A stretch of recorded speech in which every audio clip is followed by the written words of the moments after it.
Alvin, ang sundalo. Credit to the author. 3,438-46. Ang mga pangalan po na nandito ay galing sa mga name generator. Kung meron man pagkakatulad sa mga pangalan ng tao o lugar at pangyayari, ito ay tunay na hindi sinasadya. Natural na naalala ni Alvin ang elementary devouring tactic.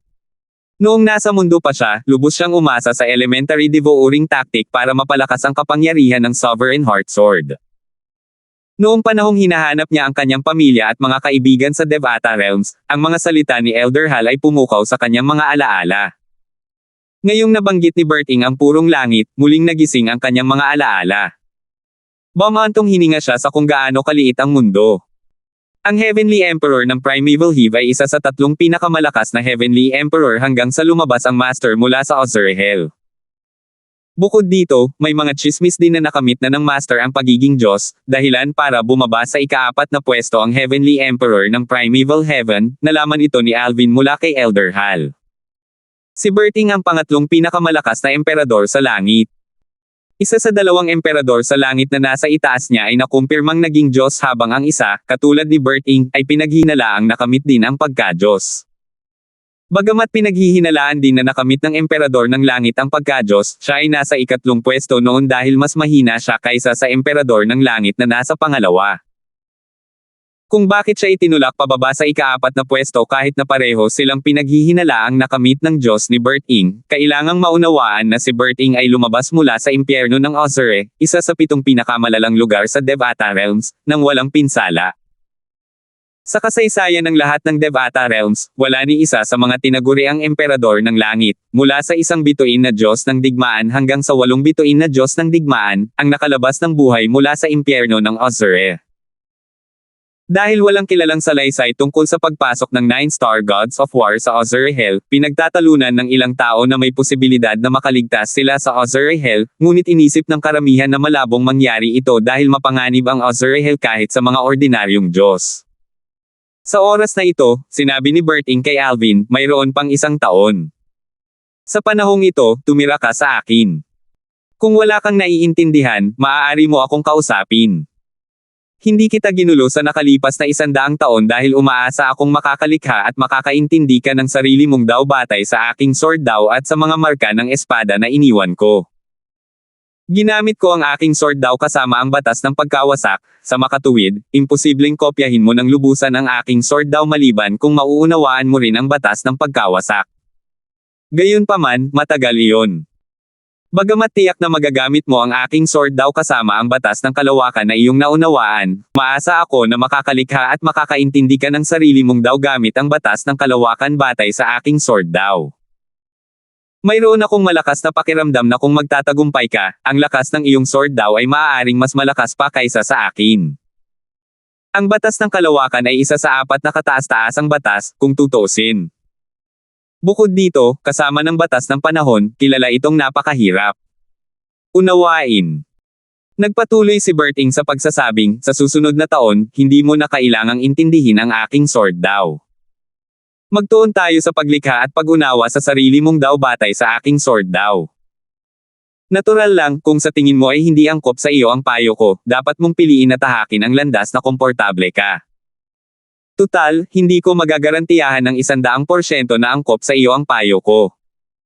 Base sa mga salita ni Berting, halatang pinag-isipan niya ng mabuti ang bagay na ito. Hindi siya matigas ang ulo at naunawaan niya na may sarili siyang landas na tatahakin si Alvin. Alam niyang hindi maaaring gayahin ang landas na ito at maaari lamang itong magsilbing gabay. Opo, guro. Madaling sumang-ayon si Alvin sa mungkahi ni Berting. Sa katunayan, kahit hindi magsalita si Berting, alam niyang kailangan niyang tahakin ang sarili niyang landas. Nakausap na niya ang 5 banal na elemento noon at natuklasan niyang hindi niya lubos na mauunawaan ang sword daw ng kanyang amo dahil sa batas ng pagkawasak. Matapos lumipat si Alvin kay Berting, ginugol niya ang halos lahat ng kanyang oras sa paglilinang. Kapag hindi siya naglilinang, hihingi siya ng payo kay Berting. Ang ilan sa mga tanong ay hindi na bago, at matagal na niyang tinatanong ang mga iyon.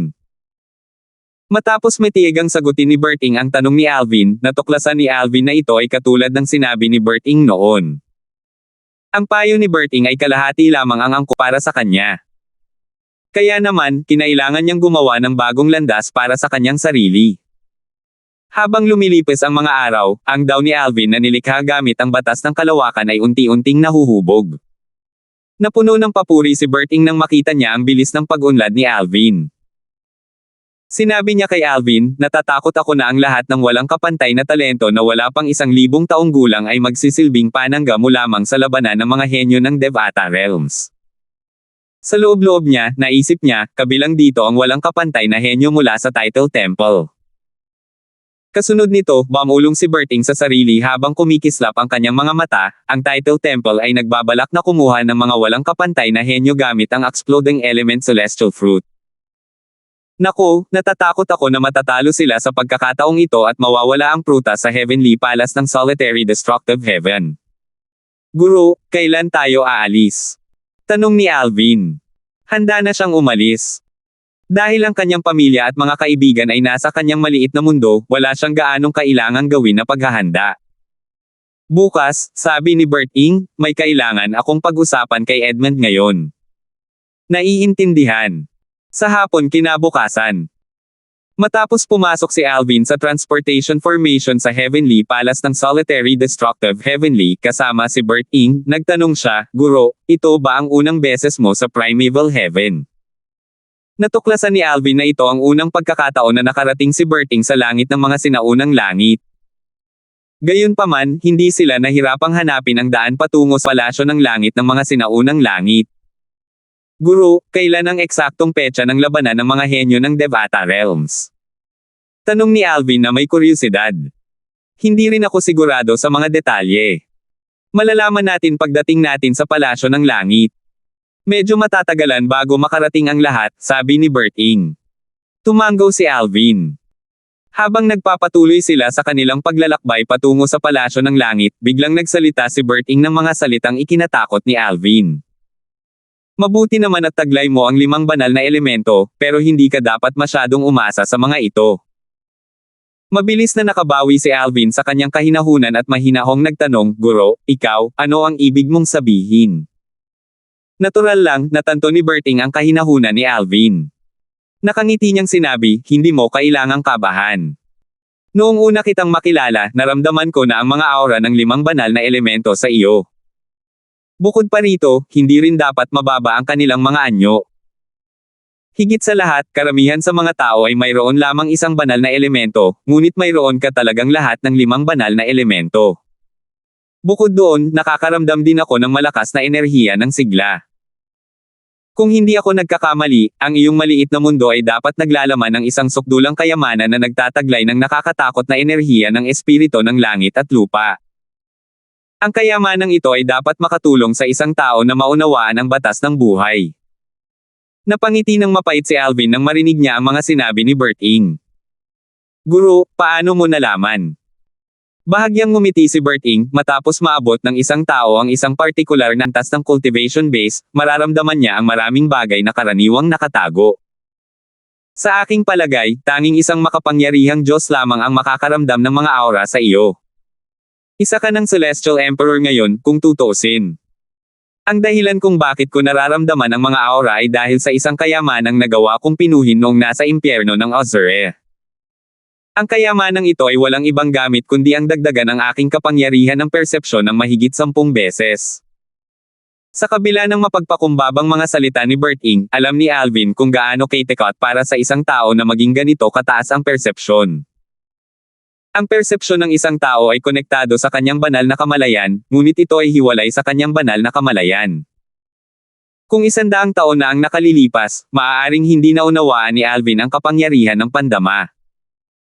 Gayunpaman, alam na niya ngayon na sa pamamagitan ng matalas na pandama, nangangahulugan ito na ang bawat bahagyang pagbabago sa paligid ng isang tao ay nasa kanyang mga kamay. Kung ang isang tao ay nasa isang labanan, madali niyang mauunawaan ang kahinaan ng kalaban. Hindi ko inaasahan na magkakaroon ng ganito ka-disaster na engkwentro ang Panginoon, sabi ni Alvin. Ngumiti siya ng mapait. Hindi niya inaasahan na lubos siyang makikita ng kanyang Panginoon. Hindi ko sana ito nabanggit noong una. Umiling si Berting. Sa katunayan, hindi ko naman talaga planong banggitin ito. Gayunpaman, pupunta tayo sa makalangit na palasyo ng langit na sinauna, at ang labanan ng mga henyo ng Devata Realms ay inorganisa ng Title Temple. Natatakot ako na may mga Diyos sa ating piling. Kaya naman, gusto kong payuhan ka na putulin ang iyong maliit na mundo mula sa labas ng mundo habang tayo ay nasa makalangit na palasyo ng langit na sinauna. Tulad ng sinabi ko, malamang na hindi mararamdaman ng mga ordinaryong Diyos ang mga aura mula sa iyong maliit na mundo, ngunit sino ang makakasiguro na wala silang kayamanan o pamamaraan tulad ko na nagpapahintulot sa kanila na makita ang lahat. Pinagpawisan ng malamig si Alvin nang marinig niya ang babala ni Berting. Akala niya ay naitago niya ng maayos ang lahat, ngunit tila ba nasa panganib siyang mabunyag sa lahat ng oras na ito. Gamit ang babalang ito, kinausap niya ang kanyang pamilya at mga kaibigan at ang 5 banal na elemento, ipinaliwanag ang bagay na ito sa kanila, bago niya pinutol ang koneksyon sa pagitan ng kanyang maliit na mundo at ng labas na mundo. Kapag pinutol ni Alvin ang koneksyon, ang mga tao sa kanyang maliit na mundo ay hindi na makakapagmasid sa labas ng mundo at hindi rin sila makakaalis maliban kung mapipilitin silang makalabas. Bukod doon, hindi na sila makakausap ni Alvin. Sa wakas, sa panahong ito, hindi na maa-absorb ni Alvin ang enerhiya ng espiritu ng langit at lupa sa kanyang maliit na mundo. 3,439. Guro. Matapos putulin ang kanyang maliit na mundo mula sa labas ng mundo, tumingin si Alvin kay Berting. Parang may gusto siyang sabihin ngunit nag-aalangan siya. Hulaan ko. Gusto mong malaman kung bakit hindi kita pinatay at inagaw ang 5 banal na elemento mula sa iyo, tama ba? Tanong ni Berting, tila nahulaan ang iniisip ni Alvin. Bagamat malinaw na kay Alvin ngayon na hindi siya papatayin ng kanyang Panginoon dahil sa kasakiman, talagang nagtataka siya kung bakit walang pakialam ang kanyang Panginoon sa 5 banal na elemento. Dahil sa lakas at potensyal ng kanyang Panginoon, pagkatapos siyang patayin, malamang na walang problema ang 5 banal na elemento na kilalanin ang kanyang Panginoon bilang kanilang bagong hukbo. Sa kabila ng kanyang kuryosidad, hindi pa rin niya maiwasang makaramdam ng pagkailang nang marinig niya ang prangkang mga salita ng kanyang Panginoon. Sumagot si Berting, bagamat ang 5 banal na elemento ay walang dod ang mahalaga, napakahalaga na kahit ang mga Diyos ay nagnanasa sa kanila, sa aking paningin, ang mga ito ay wala ng iba kundi panlabas na kapangyarihan. Hindi pa kasama rito ang wala akong interes sa panlabas na kapangyarihan na maaaring makagambala sa aking sword daw, kahit na interesado ako sa kanila, hindi ko sila kailanman aagawin sa iyo. Tutal, ikaw ay aking disipulo, ang taong nagmana ng aking pamana. Hindi ka na mas mababa kaysa sa aking anak. Paano ako, Berting, ay kumilos ng walang prinsipyo? Ang prangka at taos-pusong mga salita ni Berting ay nakaantig kay Alvin. Nakaramdam din siya ng pagkakasala. Tutal, itinago niya ang 5 banal na elemento mula kay Berting dahil inakala niyang pagnanasaan ni Berting ang 5 banal na elemento. Napagtanto niya kung gaano siya kawalang galang sa pag-aakalang may kinalaman ito kay Berting. Humihingi siya ng paumanhin, pasensya na po, Panginoon. Hindi mo kailangang humingi ng tawad. Umiling si Berting. Hindi naman masama ang maging maingat. Kung ako sa iyo, gagawin ko rin iyon. Kung hindi lang dahil sa panganib na malantad sa langit na palasyo ng sinaunang langit, hindi ako magsasalita. Gusto ko lang na maging mapagmatsyag ka. Tutal, kung hindi mo puputulan ang iyong maliit na mundo mula sa labas ng mundo, nanganganib kang malantad. Hindi mo kailangang humingi ng tawad. Matapos makinig sa mga salita ni Berting, natural na mas naging maingat si Alvin. Napagdesisyonan niya na maliban kung sigurado siyang nasa isang ligtas na kapaligiran siya, hindi niya muling itatatag ang koneksyon ng kanyang maliit na mundo sa labas ng mundo. Nanginig siya nang maisip niya kung ano ang maaaring nangyari kung hindi siya binalaan ni Berting. Di nagtagal, dumating sina Alvin at Berting sa pasukan ng palasyo ng langit ng sinaunang langit. Ang palasyo ng langit ng sinaunang langit ay katulad ng karamihan sa mga palasyo ng langit. Ito ay matatagpuan sa isang malaking lumulutang na isla na mukhang isang napakalaking sinaunang halimaw mula sa malayo. Ang paligid ng lumulutang na isla ay kumikislap ng liwanag paminsan-minsan. Ang nakakatakot na aura ng liwanag na pumipigil sa mga tao na lumapit ng padalos-dalos ay mula sa maraming pormasayon na bumabalot sa lumulutang na isla. Nagtatakang tanong ni Alvin, Guro, ang labanan ng mga henyo sa Devata Realms ay bukas para sa mga pambihirang henyo na wala pang 1,000 taong gulang, tama ba? Nangangahulugan ba ito na kahit ang mga henyo na walang sekta ay maaari ring lumahok? Siyempre, hindi. Umiling si Bert Ing. Kung lahat ay papayagang sumali, magiging magulo ito. Bukod dito, karamihan sa mga pambihirang henyo ay may natatanging pinagmulan. Tutal, kung walang maayos na kapaligiran at mga mapagkukunan, paano magkakaroon ng mga pambihirang henyo? Sa makatuwid, mahigit 70% ng mga kalahok ay kabilang sa mga palasyo sa langit, mga puwersang nasa antas ng langit, o sa templo ng titulo.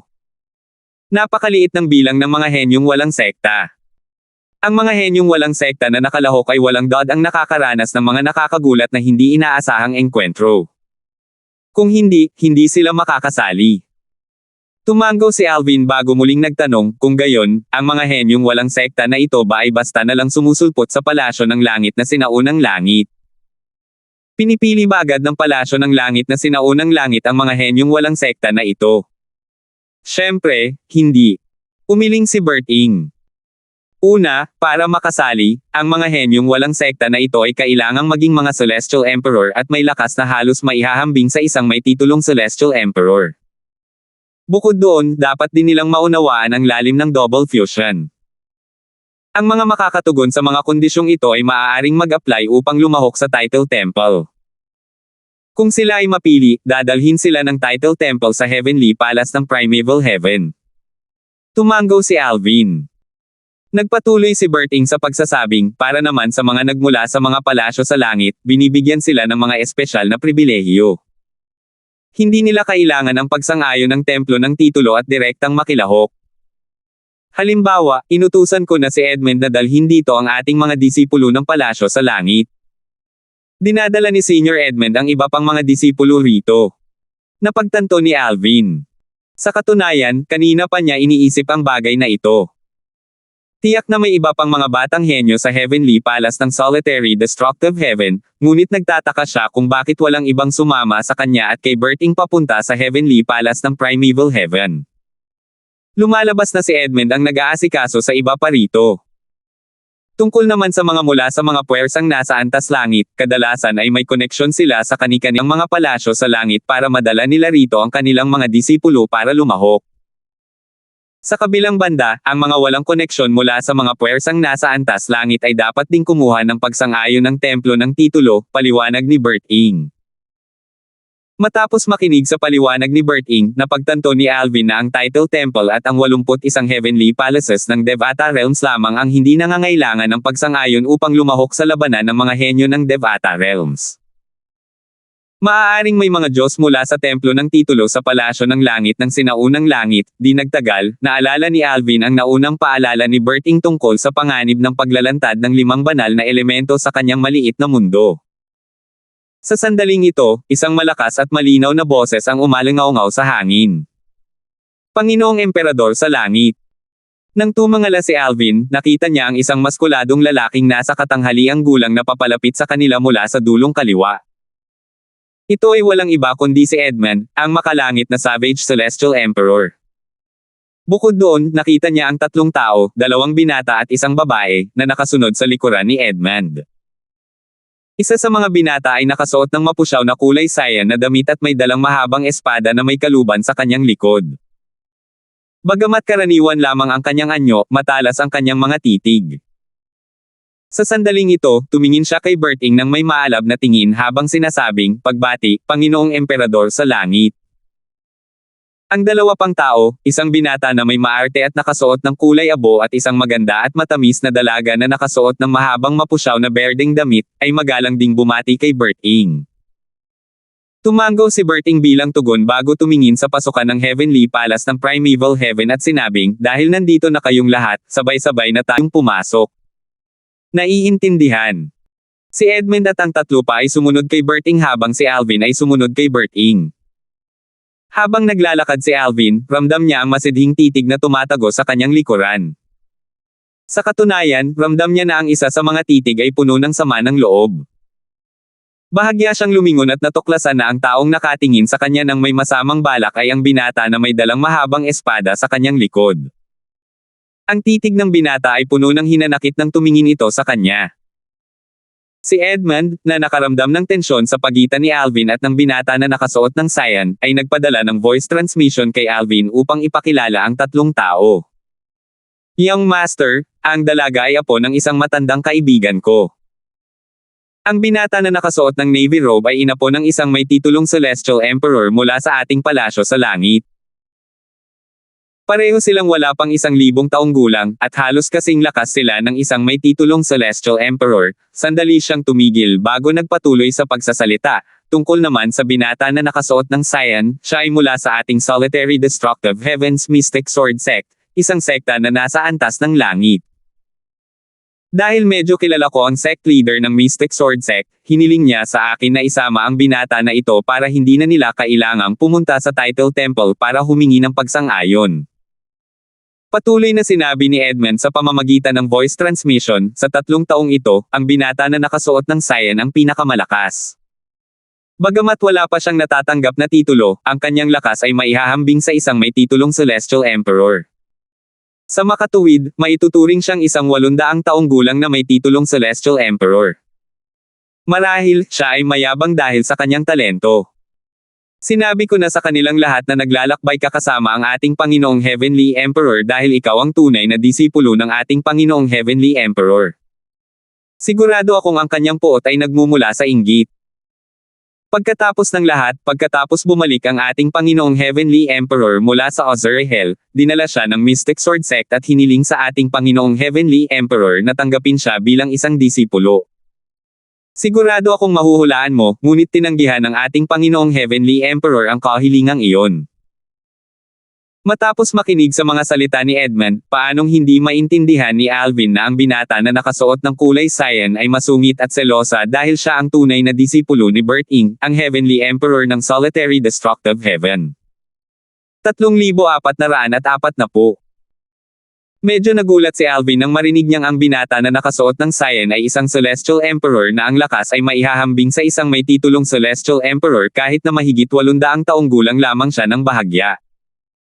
Sa mga taong kilala niya, tanging ang kanyang pinakamatandang sister mula sa Heavenly Pool Palace ang maituturing na isang pambihirang henyo.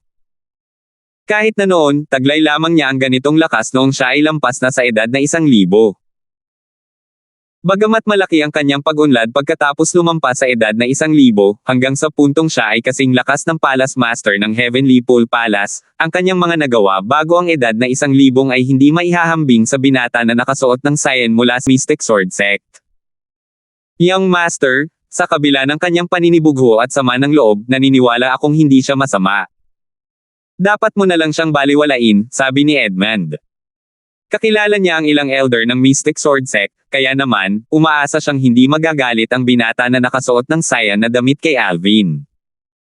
Tutal, alam niya kung gaano nagmamalasakit si Bert Ing kay Alvin. Magpakatatag ka, Senior Edmund. Hindi ako ganoon kamaliit na tao, sagot ni Alvin sa pamamagitan ng voice transmission at bahagyang tumango habang inililipat ang tingin sa binata. Sa sandaling ito, humajejek ang dalagang nakaberde bago nagtanong sa mahinang boses, "Chanyo, hindi ba't nag-aasaran ka kanina tungkol sa paghamon sa tunay na disipulo ng Panginoong Emperador sa isang tunggalian? Bakit ang tahimik mo ngayon na nakilala mo na siya?" Si Chanyo ang pangalan ng henyong disipulo ng Mystic Sword Sect na may lakas na maihahambing sa isang may titulong Celestial Emperor kahit na mahigit 800 taong gulang lamang ito. Nang marinig ang mga salita ng dalaga, sumulyap si Chanyo sa likod ni Bert Ing nang may takot. Naging seryoso ang kanyang tingin habang ibinabalik ang tingin sa binata. Alam niyang tinutokso lang siya ng dalaga, ngunit paano niya nagawang maglakas loob na kumilos ng mayabang sa harap ni Bert Ing. Sa oras na ito, pinangunahan na ni Bert Ing ang grupo patungo sa pasukan ng bundok ng Heavenly Palace of the Primeval Heaven. Bagamat hinarang ng mga gwardya sina Bert Ing at ang iba pa sa may pasukan, hindi naglakas loob ang mga gwardya na maging pabaya dahil ramdam niya ang pambihirang tindig ni Bert Ing at Alvin. Magalang na nagtanong ang isang gwardya, "Panginoon, maaari ko po bang malaman kung sino kayo?" Sumulyap si Bert Ing Ying sa gwardya at sumagot, "Ipaalam mo sa palasyo ng langit na si Bert Ing, ang emperador ng langit na nag-iisa at mapangwasak, ay nagdala ng kanyang mga tao rito upang lumahok sa labanan ng mga henyo ng Devata Realms. Ang emperador sa langit ng nag-iisang mapangwasak na langit. Ang mga tao mula sa Heavenly Emperor of the Primeval na nakatayo malapit sa pasukan ay tumangala sa gulat nang marinig nila ang mga salita ni Berting. Nagulat sila na ang Heavenly Emperor ng Heavenly Palace of the Solitary Destructive Heaven ay isa lamang binata. Kung tutuusin, ang binata ang taong lumampas sa kanilang Heavenly Emperor of the Primeval Heaven sa ranggo ng Heavenly Emperors ng Devata Realms.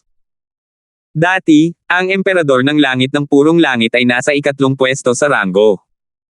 Gayunpaman, pagkatapos bumalik ni Berting mula sa impyerno ng Azurea, maraming tao ang kumbinsido na nakamit na niya ang pagiging Diyos. Kasunod nito, pinalitan din niya ang Emperador ng Langit ng Purong Langit at kinuha ang ikatlong pwesto sa ranggo ng mga Emperador ng Langit. Tila walang anumang pagtutol ang Heavenly Emperor ng Primeval Heaven tungkol sa pagbabago ng ranggo kahit nakilala siya sa pagiging mainitin ang ulo. Dati, hinamon niya ang isang Heavenly Emperor ng isang Devata Realm dahil hindi siya kumbinsido sa ranggo ng Heavenly Emperor. Matapos niyang talunin ang Heavenly Emperor na iyon, binago ng Title Temple ang ranggo ng naaayon. Dahil ang ranggo ng mga Heavenly Emperor ng Devata Realms ay hindi batay sa mga matibay na datos tulad ng mga resulta ng isang labanan, ang ranggo ay isa lamang maluwag na ranggo batay sa opinyon, na hindi masyadong tumpak. Tutal, may ilang mga Heavenly Emperor na nagtatago ng kanilang tunay na lakas at hindi nababahala tungkol sa ranggo ng mga Heavenly Emperor. Sa kabilang banda, mayroon ding mga Heavenly Emperor na nagbibigay ng malaking kahalagahan sa kanilang ranggo. Ang mga hindi nasisiyahan sa kanilang ranggo ay haamon sa mga nakatataas sa kanila para lamang makuha ang ranggo na sa tingin nila ay nararapat sa kanila. Dahil hinamon ng Emperador ng Langit ng Sinaunang Langit ang isa pang Emperador ng Langit sa isang tunggalian dahil sa hindi nito kasiyahan sa kanyang ranggo, ang katotohanang hindi niya hinamon si Berting ay maaaring ituring na pagkilala niya kay Berting bilang mas malakas kaysa sa kanya. May ilang tao na naghinala na hinamon niya si Berting ngunit natalo sila. Samantala, matapos malaman ng gwardya na ang taong nasa harap niya ay hindi lamang isang ordinaryong emperador sa langit kundi ang kilalang emperador sa langit ng nag-iisang mapangwasak na langit, mas lalo pa siyang gumalang.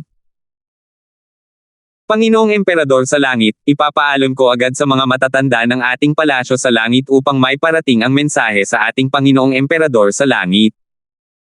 Bahagyang tumango si Berting at naghintay kasama ang iba pa mula sa Solitary Destructive Heaven. Pagkatapos ng 12 paghinga, isang malakas at paos na boses ang umalingaw-ngaw mula sa di kalayuan. Kapatid na Feng, naaalala kong nasa iyo ang aking Soul Pearl. Bakit hindi mo na lang ako personal na kontaken para personal kitang matanggap? Maya-maya pa, isang matangkad at maskuladong matandang lalaki ang lumitaw na nakasuot ng maluwag na abuhing damit. Ang kanyang buhok, kilay, at balbas ay kulay nyebe. Masigla niyang binati si Berting na parang sila ay matagal nang magkaibigan. Dapat siyang maging emperador ng langit na sinaunang langit. May malapit ba sa kanya ang Panginoon? Hanggang kamakailan lamang, hindi pa nabanggit ni Berting ang emperador ng langit na sinaunang langit noon. Pagkaraan ng ilang sandali, naalala pa niya na sinabi ni Berting na ito ang unang pagkakataon na makakaharap niya ang emperador ng langit na sinaunang langit. Sa oras na ito, ang mga tao ng palasyo ng langit ng sinaunang langit ay sabay-sabay na pagbati, Panginoong Emperador ng Langit. Dahil dito, nakumpirma ang mga haka-haka nina Alvin at ng iba pa. Kuya Ding, bati ni Berting sa matandang lalaki nang may ngiti sa kanyang mukha, magpapadala sana ako ng mensahe sa iyo gamit ang iyong Soul Pearl pagdating ko dahil hindi ko alam ang daan patungo sa iyong palasyo sa langit. Gayunpaman, ang spatial ring na naglalaman ng iyong Soul Pearl ay nawasak habang ako ay nasa impyerno ng Azurea. Nang biglang lumabas ang boses ni Berting, nanlaki ang mga mata ni Alvin at ng iba pa sa gulat. Kahit ang Heavenly Emperor ng Primeval Heaven ay nanlaki ang mga mata ng hindi mahahalata. Paano sila hindi magugulat nang malaman nilang nawasak na ang spatial ring ni Berting? Ang mga spatial ring ay gawa sa mga materyales na napakatibay na kahit ang mga napakalakas na may titulong Celestial Emperor ay maaaring hindi sila magawang sirain. Maiisip lamang ng isa kung anong uri ng nakakatakot na bagay ang naninirahan sa impyerno ng Azurea na may kakayahang sirain ang spatial ring ni Berting. Sa huli, sinabi ng matandang lalaki ng may ngiting nakangisi, "Kapatid na Fang, narinig kong bumalik ka na naman sa impyerno ng Ozure pagkatapos mong lumabas." Ang impyerno ng Ozure ay isa sa 7 pinakamalalang lugar, pero papasok at lalabas ka, tinatrato mo itong parang iyong bakuran. Pagkatapos niyang magsalita, inilipat niya ang kanyang tingin kay Alvin at nagtanong, "Siguro ito si Alvin, ang iyong tunay na disipulo, hindi ba?" 100 taon na ang lumipas mula nang makilala ni Alvin si Berting. Dahil formal nang kinilala ni Berting si Alvin bilang kanyang tunay na disipulo, natural lamang para sa langit na palasyo ng nag-iisang mapangwasak na langit na ipahayag na tinanggap na ng kanilang langit na emperador ang isang tunay na disipulo. Ang balitang ito ay lumikha ng kaguluhan sa lahat ng Devata realms nang kumalat ito. Ganito rin nalaman ni Finian, ang langit na emperador ng sinaunang langit, si Finian Ding, ang tungkol kay Alvin. Little Alvin, ito si Senior Uncle Ding, ipinakilala ni Berting si Alvin kay Finian. Ang iyong Senior Uncle Ding ay isa sa pinakamalakas na Heavenly Emperor sa Devata realms, kahanga-hanga ang kanyang advanced devouring tactic. Hindi lamang niya kayang lumunin ang celestial origin energy ng kanyang mga kalaban, kundi kaya pa niyang lumunin ang puwersa mula sa kanilang mga batas. Pagbati, Senior Uncle Ding, sabi ni Alvin habang humahakbang papalapit upang batiin si Finian. Sa loob-loob niya, nagulat siya nang malaman niyang kayang lumunin ni Finian ang celestial origin energy at ang puwersa mula sa isang batas gamit ang advanced devouring tactic. Tutal, nang mamaster niya ang elementary devouring tactic, ang heaven and earth spirit energy lang ang kaya niyang lumunin sa kanyang paligid para pansamantalang mapalakas ang kanyang lakas. Hindi niya inaasahan na ang na-upgrade na elementary devouring tactic, ang advanced devouring tactic, ay magiging mas malakas. Junior Nephew Darfield, huwag kang makinig sa iyong Panginoon. Mas malakas siya kaysa sa akin. Nang malaman kong kinuha niya ang aking ranggo, hindi ako nasiyahan kaya hinamon ko siya sa isang tunggalian. Sa huli, napahiya lang ang nagawa kong gawin, may enhing sabi ni Finian habang umiiling. Bagamat may mga ganitong chismis na kumakalat noon, ito ang unang pagkakataon na kinumpirma ni Finian ang mga chismis. Dati, bukod kay Berting at sa kanya, tanging ang dalawa niyang disipulo lamang ang nakakaalam ng bagay na ito. Nagtinginan sa isa't isa sa gulat ang mga gwardya ng palasyo ng langit noong sinaunang langit nang marinig nila ang mga salita ni Finian. Lumalabas na hinamon ng kanilang emperador sa langit si Berting at natalo. "Nanalo ako dahil mayroon akong hindi patas na kalamangan," may enhing sagot ni Berting habang umiiling. Sa kanyang palagay, kahit na malapit ng maging Diyos si Finian, lumaban pa rin si Finian gamit ang celestial origin energy. Pakiramdam niya ay mayroon siyang di patas na kalamangan dahil walang god ang nakahihigit ang divine energy kaysa sa celestial origin energy. 3,441. Kapatid na Flair, nanalo ka ng patas at tapat. Inaamin kong natalo ako. Hindi ko itatanggi na noong una ay hindi ako nasiyahan sa ranggo, ngunit kumbinsido ako pagkatapos ng ating tunggalian, buong pusong sabi ni Finian, hindi ko sana ito matatanggap kung mataas pa rin ang ranggo ko kaysa sa iyo. Makakahanap sana ako ng paraan para makuha ang title temple kung ganoon nga. Maganda ang unang impresyon ni Alvin kay Finian, ang emperador ng langit noong unang langit, dahil sa prangka at tapat na personalidad ni Finian. Kapatid na Flair, sumunod ka sa akin. Naghanda ako ng isang espesyal na lugar para sa labanan ng mga henyo ng Devata Realms.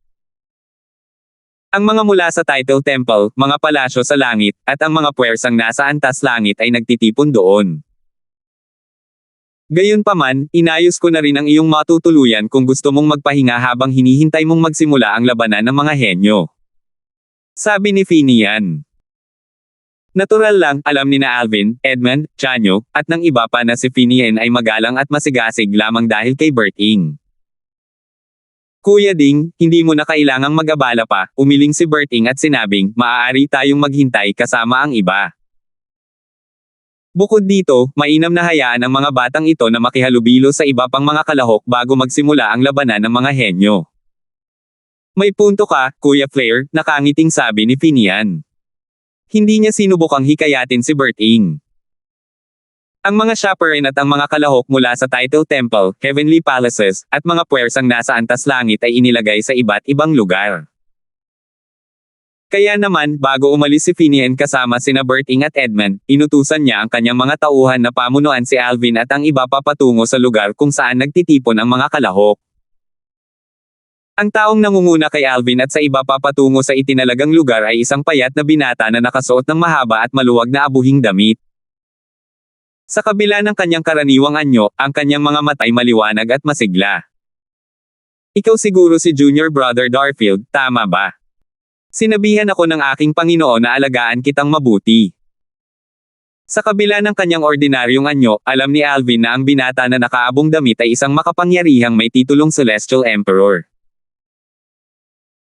Naaalala ko ang sinabi ni Elder Hal na ang Heavenly Emperor ng Primeval Heaven ay isang nangungunang 8-star God of War, at ang kanyang dalawang disipulo ay 7-star Gods of War na may lakas na maihahambing sa mga mas mahihinang Heavenly Emperor. Senior Brother Quinten, salamat sa iyong pagtanggap, taos-pusong pasasalamat ni Alvin sa binata na nakasuot ng kulay abong damit. Nabanggit niya ang pangalan ng binata nang batiin ng binata na nakasuot ng kulay abong damit si Berting kanina. Alam niyang ang binata na nakasuot ng kulay abong damit ay isa sa mga tunay na disipulo ni Finian dahil ginamit ni Finian ang titulo ng binata na nakasuot ng kulay abong damit kanina. Ang binata na nakasuot ng kulay abong damit ay si Quinten, ang Skeletal Dragon Celestial Emperor. Sa pamamagitan ni Elder Hal, nalaman ni Alvin na si Quinten ay mas malakas kaysa kay Elder Hal at maihahambing kay Edmund. Bukod sa pagiging tunay na disipulo ni Finian, si Quinten ay isa rin sa pinakamalakas na tinaguriang Celestial Emperor sa ilalim ng pamumuno ni Finian. Sa katunayan, pangalawa lamang siya kay Finian sa Heavenly Palace ng Primeval Heaven dahil sa kanyang lakas at katayuan.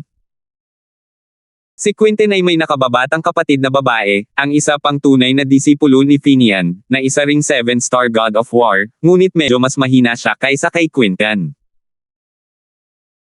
Habang papunta sila sa kanilang destinasyon, sinabi ni Quinten, Junior Brother Darfield, batay sa aking pagkakaalam, hindi pa tinanggap ni Junior Uncle Flair ang isang tunay na disipulo matapos siyang umakyat sa isang Devata realm.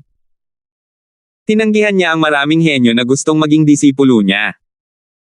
Kung hindi mo mamasamain na itanong ko, paano ka naging tunay na disipulo ni Junior Uncle Flair? Naningkit ang mga tainga ni Chanyo at ng iba pa nang marinig nila ang tanong ni Quinten. Lahat sila ay nakatitig sa likod ni Alvin, halatang mausisa sa sagot. Sumagot si Alvin nang nakangiti, kami ng aking Panginoon ay nagmula sa iisang mundo.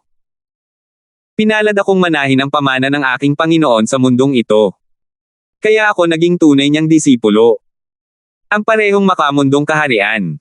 Sandaling natigilan si Quinten. Nang makabawi siya sa kanyang katinoan, nakangiti niyang sinabi, hindi nakakapagtaka na tinanggap ka ni Junior Uncle Flair bilang kanyang tunay na disipulo. Lumalabas na ang koneksyon sa pagitan ninyong dalawa ay nagsimula ng matagal na panahon na ang nakalipas. Pagkatapos ng maikling paghinto, nagpatuloy siya sa pagsasalita, Junior Brother Darfield, napakaswerte mo talaga. May ideya ka ba kung gaano karaming tao ang nangangarap na maging disipulo ni Junior Uncle Flair?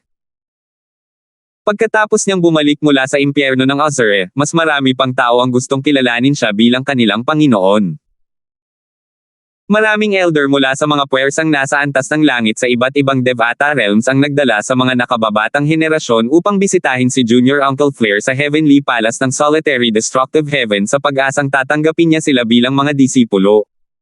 Sa kasamaang palad, karamihan sa kanila ay tinatanggihan ni Junior Uncle Flair.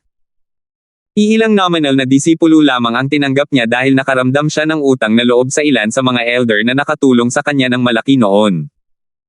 Tunay nga, napakaswerte ko, sagot ni Alvin at hindi na nagkomento pa tungkol sa bagay na iyon. Tutal, ano pa nga ba ang masasabi niya? Hindi niya masasabing tinanggihan ang iba dahil mas mababa sila sa kanya, hindi ba? Kaya nga tinanggap siya ng ating Panginoong Emperador sa langit bilang isang tunay na disipulo. Sabi ng dalagang nakaberde, isa sa 3 kalahok mula sa Solitary Destructive Heaven. Ang dalaga na apo rin ng kaibigan ni Edmund ay tumingin kay Chanyo nang may kahulugan at nagtanong, Chanyo, sa tingin ko ay napakaswerte niya. Ano sa tingin mo? Troy Wang?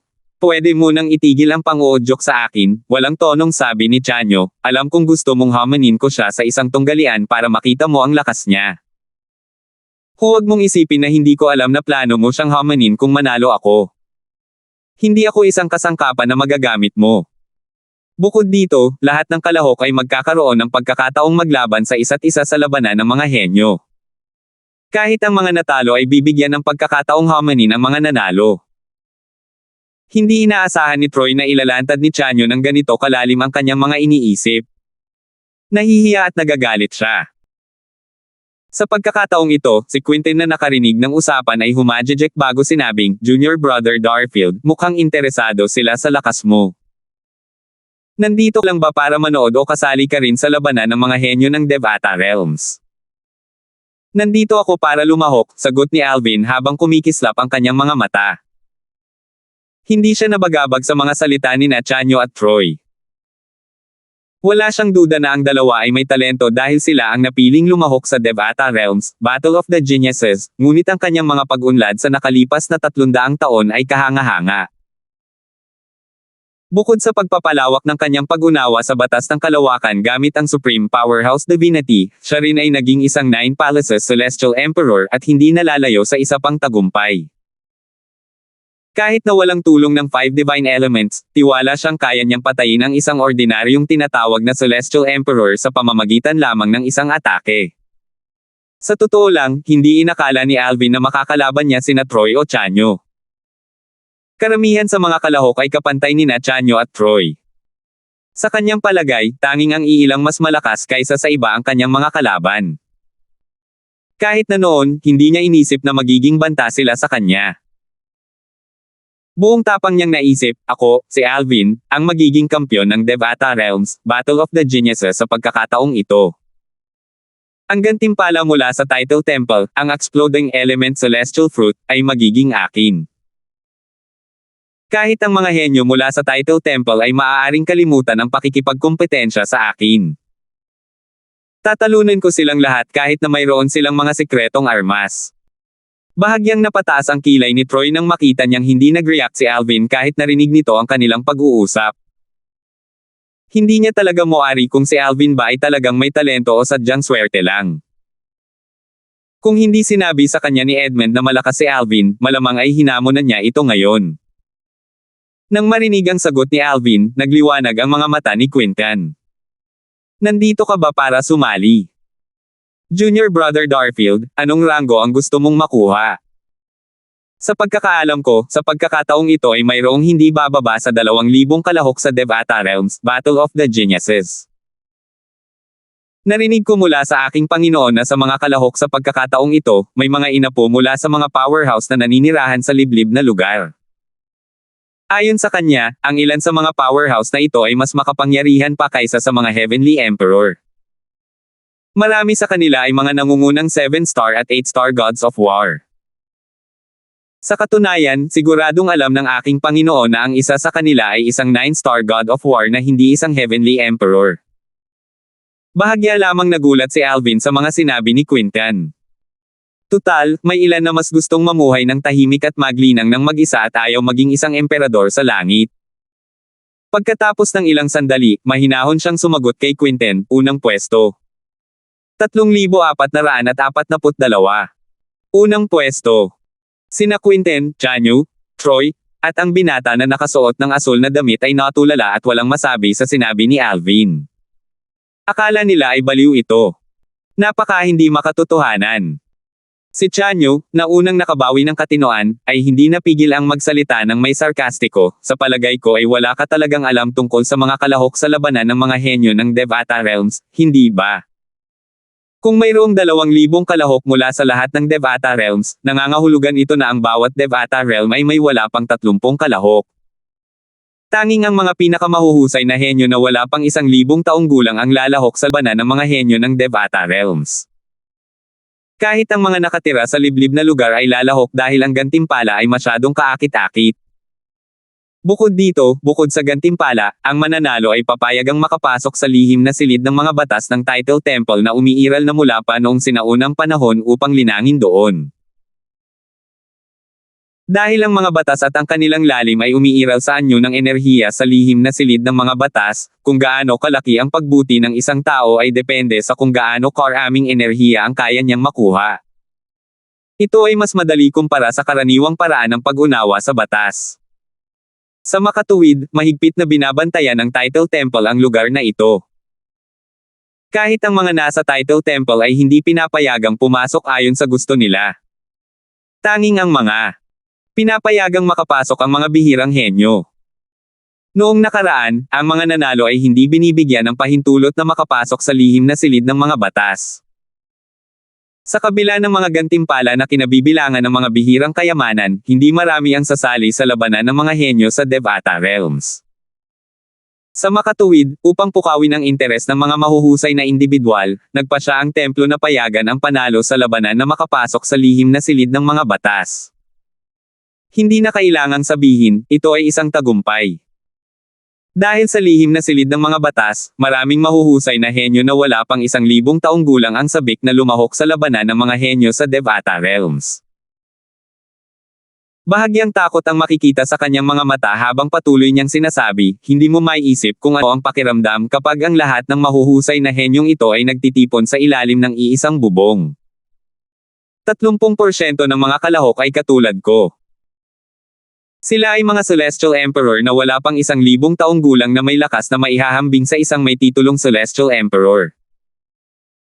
Ang mga kalahok tulad ni Troy at John Wick ay narito lamang upang sumali sa kasiyahan at makakuha ng karanasan. Kung sila ay mapalad at makapasok sa tuktok, 1,000, makakatanggap din sila ng mga consolation prizes. Pagkatapos niyang magsalita, tumingin siya kay Troy at sa binata na naka-navy na nagngangalang John Wick. Patuloy na sinabi ni Chanyo ng may tame time, ang mga kalahok sa Devata Realms, Battle of the Geniuses, hayaan mong sabihin ko sa iyo, ang mga makakarating sa top 100 ay maaaring talunin si John Wick sa isang suntok lamang sa loob ng wala pang 10 paghinga. Kahit ako, si Chanyo, ang nangungunang henyo ng Mystic Sword Sect, ay umaasa lamang na makapasok sa top 500, ngunit may kumpiyansa kang sabihin na gusto mong mauna sa ranggo. Siguradong nananaginip ka. Isasantabi mo ang taong mauuna sa ranggo, ang mga nasa top 30 ay maaaring talunin ako sa loob ng 3 galaw. Natatakot ako na hindi ko man lang matiis ang isang suntok mula sa mga nasa top 10. Base sa mga sinabi ni Chanyo, halatang nagsaliksik na siya. Walang malay na tumango sina Troy at John Wick bilang pagsang-ayon habang nakikinig sa pagsusuri ni Chanyo.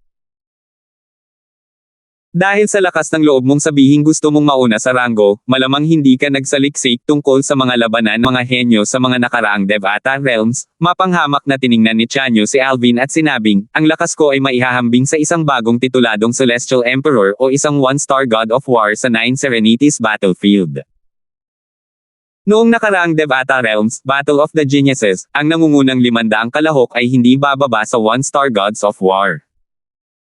Ang nangungunang 300 kalahok ay hindi bababa sa 2-star Gods of War.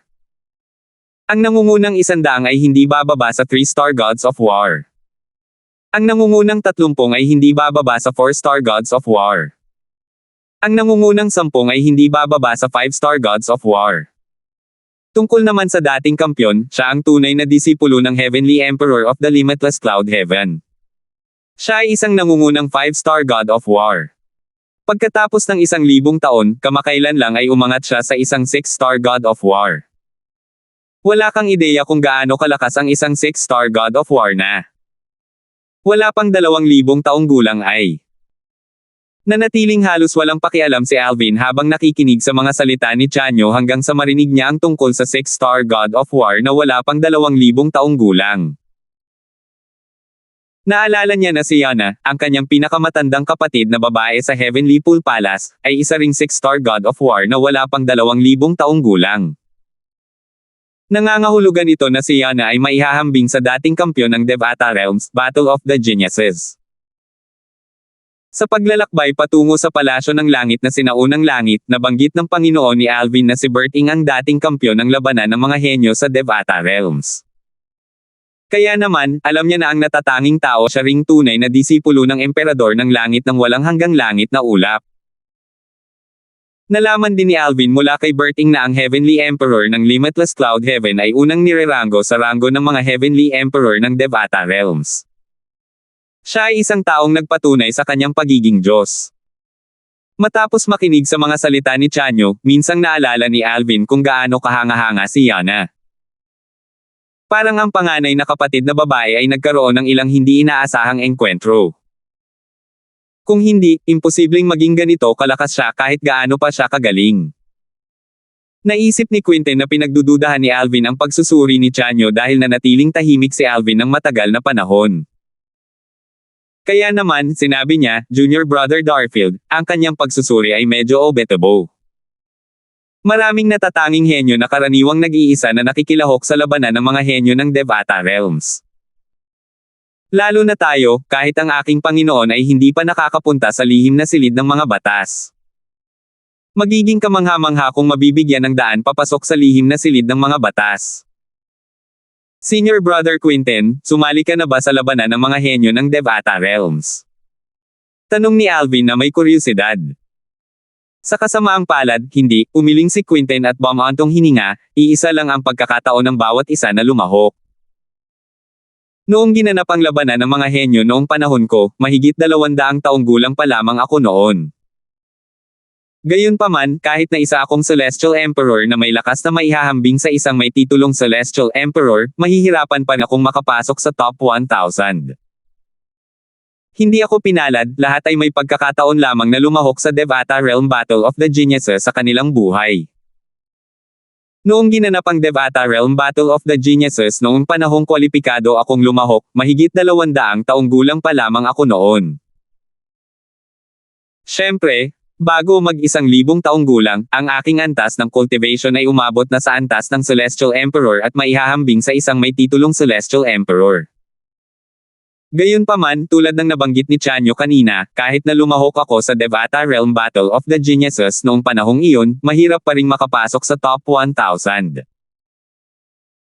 Ngumiti si Alvin at sinabing, gayunpaman, Senior Brother Quinten, ang kasalukuyan mong mga nagawa ay dapat sanang nalampasan ang mga kalahok na nasa top 10 sa nakaraang Devata Realms Battle of the Geniuses, tama ba? Marahil, ilan lamang sa kanila ang kapantay mo. Ngumiti si Quinten nang marinig ang mga salita ni Alvin. Maswerte lang ako dahil mayroon akong isang mahusay at responsableng Panginoon. Totoo na kalahati ng mga kalahok na nasa top 10 sa nakaraang Devata Realms, Battle of the Geniuses at nabubuhay pa ngayon ay hindi kapantay ko. Ang natitira ay kapantay ko, at ang pinakamalakas sa kanila ngayon ay isang Heavenly Emperor ng isang Devata Realm na, hindi na kailangang sabihin, mas malakas kaysa sa akin. Maraming tao ang pambihira bago umabot sa edad na 1,000 at ang kanilang pag-unlad ay babagal pagkatapos. Mayroon ding mga ordinaryo sa kanilang unang 1,000. Taon ngunit lubos na bumubuti kalaunan dahil sa ilang mga hindi inaasahang engkwentro. Sa pangkalahatan, walang hanggan ang mga posibilidad. Junior Brother Darfield, kahit na ang iyong ranggo ay pangkaraniwan, sa ilalim ng pagtuturo ni Junior Uncle Flair, tiyak na magiging namumukod tangi ka. Posible rin para sa iyo na makamit ang pagka-Diyos. Tiningnan niya si Alvin nang may kamalayan nang banggitin niya ang tungkol sa pagkamit ng pagka-Diyos. Base sa kung paano siya tiningnan ni Quinten, alam ni Alvin na alam na ni Quinten na nakamit na ng kanyang Panginoon ang pagka-Diyos. Sa huli, umiling siya at nakangiting sinabi, mukhang wala ring tiwala sa akin si Senior Brother Quinten. Junior Brother Darfield, huwag mong isipin ito ng mali. Baka masyado ka lang ambisyoso. Hindi kasing dali nang iniisip mo ang mauna sa Devata Realms, Battle of the Geniuses. Bukod dito, sa pagkakataong ito, iaalok ng Title Temple ang Exploding Element Celestial Fruit, isang walang kapantay na Celestial Fruit, bilang gantimpala. Nangangahulugan ito na tiwala sila na mananalo ang mga henyong kumakatawan sa kanila. Kung hindi sana sila magbibigay ng ganoong kaalagang prutas bilang gantimpala. Malamang na ang mga henyong kumakatawan sa kanila ay mga nangungunang 5-star o 6-star gods of war. 3,443. Isang Diyos ng digmaan na may 6 na bituin. Bagamat handa na si Alvin para dito, nabigla pa rin siya sa mga sinabi ni Quinten. Noong nakaraan, ang pinakanatatanging henyo na kanyang nakasalamuha ay si Yana, ang kanyang pinakamatandang kapatid na babae sa Boundless Heaven's Heavenly Pool Palace. Siya ay isang nangungunang 6-star God of War na hindi pa umaabot ng 2,000 taong gulang na may lakas na maihahambing kay Darwin, ang Palace Master ng Heavenly Pool Palace. Gayunpaman, kahit na namumukod tangi si Yana, alam niyang hindi lamang siya ang natatanging tao sa Devata Realms. Sadyang bihira lang ang mga taong katulad niya. Habang papalapit ang labanan ng mga henyo sa Devata Realms, naisip niya na malapit na siyang makakilala ng maraming henyo na wala pang 1,000 taong gulang mula sa lahat ng Devata Realms. Hindi na kailangang sabihin pa, mahirap para sa mga celestial na wala pang 1,000 taong gulang na magkaroon ng maraming malalaking tagumpay, ngunit hindi ibig sabihin nito na hindi sila namumukod tangi. Bukod pa rito, dahil sa desisyon ng Title Temple na bigyan ang mananalo ng daan patungo sa kanilang lihim na silid ng mga batas, maraming disipulo ng mga ermitanyong nagtatanim ang sabik na lumahok sa labanan ng mga henyo ng Devata Realms. Ang mga disipulong ito ay hindi nakahihigit sa mga nagmula sa mga palasyo sa langit o mga sikat na puwersang nasa antas langit. Sa katunayan, maaaring mas malakas pa sila. Gaya ng nabanggit kanina, mayroong 81 Devata Realms. Kung mayroong humigit kumulang 20 kalahok mula sa bawat Devata Realm, mayroong humigit kumulang 2,000 kalahok sa kabuuan. Paano magiging pangkaraniwan ang sinuman sa 2,000 kalahok? Para mapili ang 20 tao mula sa napakaraming tao sa isang Devata Realm, kailangan silang maging pambihira. Sa pagkakataong ito, sina Alvin, Chanyu, Troy, at John Rick ang kakatawan sa langit na palasyo ng nag-iisang mapang wasak na langit. Hindi kasama si Alvin, si Chanyu na may lakas na maihahambing sa isang ordinaryong may titulong Celestial Emperor ang pinakamalakas. Ang kanyang lakas ay nasa pagitan ng isang 1-star God of War at isang 2-star God of War. Kung tungkol naman kina Troy at John Rick, pareho silang halos kasing lakas lamang ng isang tinaguriang Celestial Emperor. Natural lang, may iba pa mula sa Solitary Destructive Heaven na nakikilahok din sa labanan ng mga henyo ng Devata Realms. Sa halip na maging bahagi ng Heavenly Palace ng pangkat ng Solitary Destructive Heaven, sumama sila kasama ang Title Temple. Isang pambihirang henyo na wala pang 1,000 taong gulang ang nasukat sa pamamagitan ng kanilang likas na talento at kasanayan sa pag-unawa. Sa langit na palasyo ng nag-iisang mapang wasak na langit, maraming inapo at disipulo ng mga tinaguriang Celestial Emperor. Ang mga taong ito ay hindi nagkulang sa mga mapagkukunan ng paglilinang o isang mahusay na kapaligiran sa paglilinang, ngunit ang kanilang likas na talento ay hindi sapat na mataas para makalahok sila sa labanan ng mga henyo ng Devata Realms. Mayroon ding mga may pambihirang likas na talento at kasanayan sa pag-unawa ngunit napakabata pa para ipakita ang kanilang lakas sa labanan ng mga henyo sa Devata Realms. Medyo kapos-palad ang mga taong ito dahil ang labanan ng mga henyo sa Devata Realms ay ginanap noong sila ay wala pang 500 taong gulang. Gayunpaman, tiyak na sila ay magiging mga natatanging tao sa hinaharap. Sa sandaling ito, nagtanong si Quinten ng may pagtataka, Junior Brother Darfield, ilang taon ka na? Nang marinig ang tanong na ito, ibinaling nina Chanyu, Troy, at John Rick ang kanilang mga mata kay Alvin. Sinabi sa kanila ni Edmund na ang batang Panginoon ng langit ng palasyo ng nag-iisang mapang wasak ay mas bata sa kanila, ngunit hindi niya ibinahagi ang kanyang edad. Mas bata pa sa 700 taong gulang. Dahil sa mahabang panahon, nakalimutan na ni Alvin ang eksaktong edad niya. Mas bata pa sa 700 taong gulang. Junior Brother Darfield, malamang isa ka sa pinakabatang kalahok sa pagkakataong ito. Sa pagkakaalam ko, ang mga kalahok na wala pang 800 taong gulang ay talagang bihira. Tutal, kahit na ang isang tao ay may mataas na likas na talento at kasanayan sa pag-unawa, kailangan pa rin ng oras para palakasin ang sarili. Kaya naman ang mga pambihira ngunit masyadong bata ay hindi nag-aabalang sumali sa labanan ng mga henyo ng Devata Realms, buntong hininga ni Quinten habang sumusulyap kay Alvin, Junior Brother Darfield, napakamalas mo talaga. Ang pinakamagandang panahon para sumali ang isang tao sa labanan ng mga henyo ng Devata Realms ay kapag ang isang tao ay nasa edad 100 na. Matapos matuklasan ang edad ni Alvin, mas lalong naramdaman ni Quinten kaysa dati na ang layunin ni Alvin na mauna sa labanan ng mga henyo ng Devata Realms ay isa lamang panaginip. Paano naging posible para sa isang taong wala pang 700 taong gulang na mauna? Si Troy, na naglalakad sa likuran, ay tumingin kay Alvin ng may paghamak habang sinasabi, batay sa aking nalalaman, sa kasaysayan ng mga labanan ng mga henyo ng Devata Realms, ang pinakabatang taong naunang pwesto ay mahigit 700 taong gulang din, tama ba? Narinig ko rin yan. Tumanggaw si John Rick. Para maging eksakto, 706 na taong gulang pa lang siya noong una siyang pumwesto sa Devata Realms, Battle of the Geniuses. Ang pinakabatang taong naunang pwesto sa kasaysayan ng lahat ng mga labanan ng mga henyo sa Devata Realms ay 706 na taong gulang, ngunit, si Alvin ay wala pang ang 700 taong gulang, naisip ba niyang kaya niyang mauna? Sina Chanyo, Troy, at John Rick ay pawang may parehong iniisip. Kahit ang ating Panginoong Emperador sa langit, isang pambihirang halimaw na henyo, ay hindi maaaring mauna sa ganoong murang edad. Kahit na mas namumukod-tangi si Alvin kaysa sa ating Panginoong Emperador sa langit sa edad na ito, imposible pa rin para sa kanya na mauna sa labanan ng mga henyo ng Devata Realms. Sina Quinten, Chanyu, Troy, at John Rick, walang sino man sa kanila ang nag-akala na si Alvin ang mauuna. Natural na alam ni Alvin na walang naniniwala sa kanya. Nararamdaman pa niya ang mapanghamak na tingin ng tatlong naglalakad sa likuran niya. Dati, tiniis niya ang mga mapangutsyang tingin at mga salita mula sa mga taong minamaliit siya kaya matagal na siyang nasasanay dito. Hindi na siya nababahala sa mga ganoong bagay kaya hindi na siya nag-abalang magpaliwanag.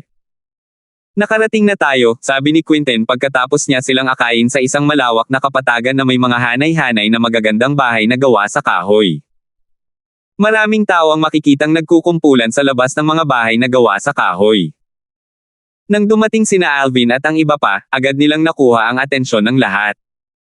Junior Brother Darfield, maaari kang pumili na manatili sa alinman sa mga walang nakatirang bahay na gawa sa kahoy. Para maiwasan ang pag-istorbo sa iyo ng iba, maaari kang magtayo ng isang formation sa pamamagitan ng pag-ukit ng mga inscription sa pintong kahoy, nakangiting sabi ni Quinten. Pagkatapos, iniabot niya ang isang soul pearl kay Alvin bago niya ipinagpatuloy ang pagsasabing, Junior Brother Darfield, ito ang aking soul pearl. Huwag magatubiling makipag-ugnayan sa akin kung kailangan mo ng tulong ko. Matapos magpasalamat si Alvin, nagpaalam na si Quinten at umalis. Bago pa man makahakbang si Alvin, si Troy na kanina pa nakatitig sa kanya ay tumawag, Alvin. Nagpatuloy siya sa pagsasalita, sabi ni Chanyo, plano niyang labanan ka noong labanan ng mga henyo ng Devata Realms. Gayunpaman, hindi tulad niya, gusto kitang hamanin sa isang tunggalian ngayon. Nang matuklasan ni Troy na wala pa sa 700 taong gulang si Alvin, hindi na niya mapigilan ang kanyang pagnanais na hamanin ito sa isang tunggalian. Sa kanyang palagay, ito na lamang ang kanyang pagkakataon upang talunin ang batang Panginoon ng palasyo ng langit ng nag-iisang mapangwasak na langit. Alam na alam niya na huli na ang lahat para talunin niya ito sa hinaharap dahil nasa kanya ang gabay ni Berting.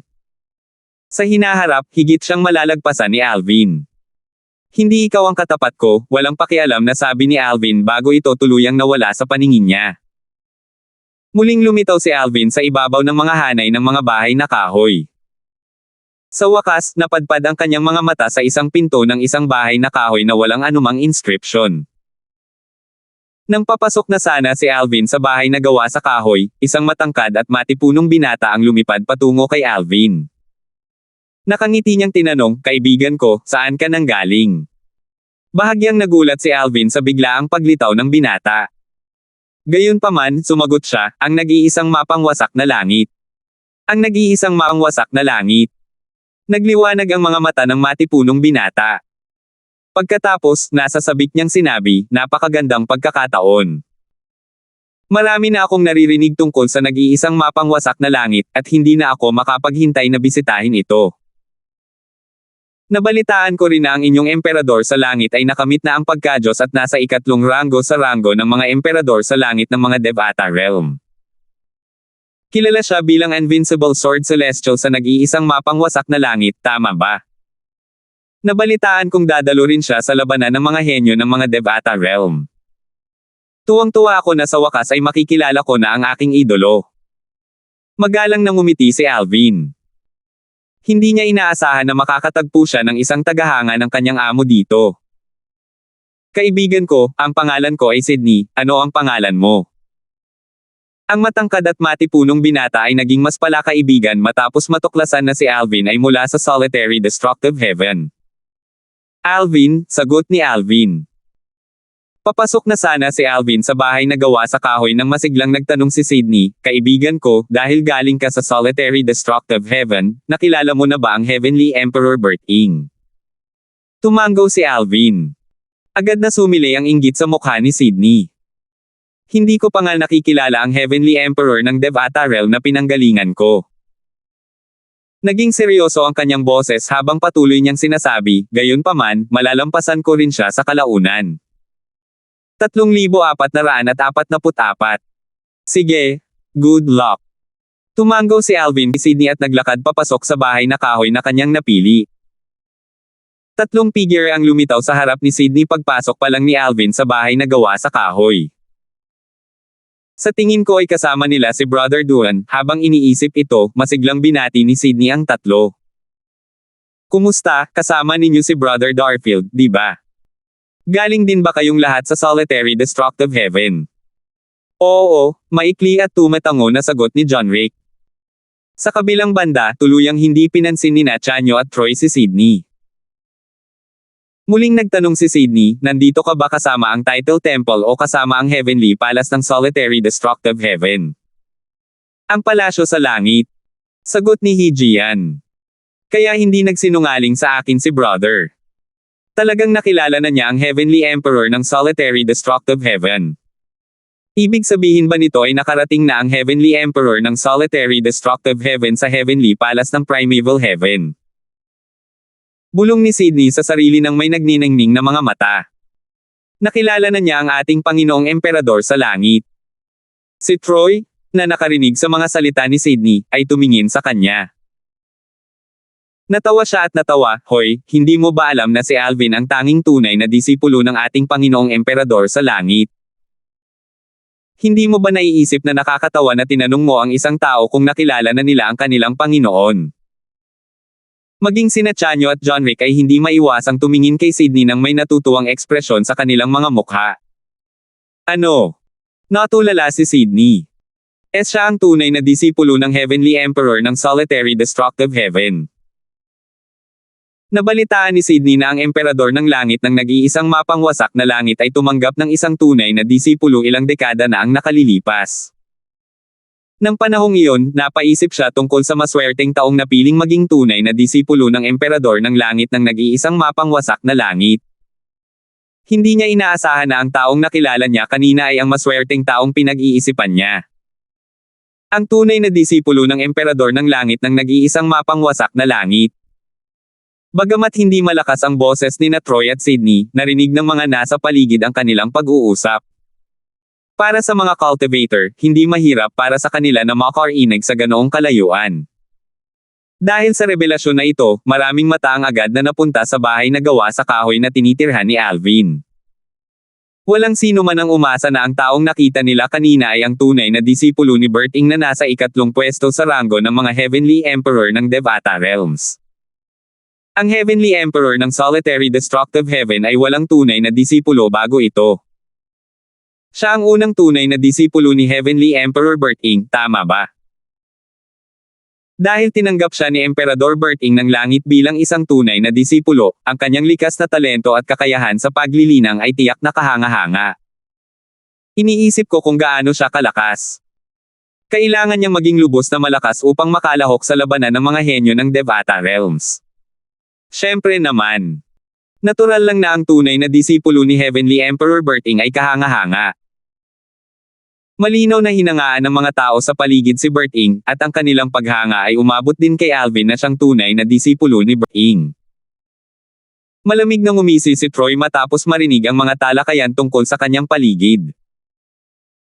Mukhang hindi ninyo alam na tinanggap lamang ng ating Panginoong Emperador sa langit si Alvin bilang kanyang tunay na disipulo dahil nakuha ni Alvin ang kanyang pamana sa isang makamundong kaharian. Bukod dito, alam ba ninyo na wala pang 700 taong gulang siya ngayong taon? Nagngangalit na si Troy simula nang tumugon si Alvin nang walang pakialam sa hamon niya kanina. Nakaramdam siya ng hiya. Halata na minamaliit siya ni Alvin at hindi niya iniisip na karapat-dapat siyang kalaban.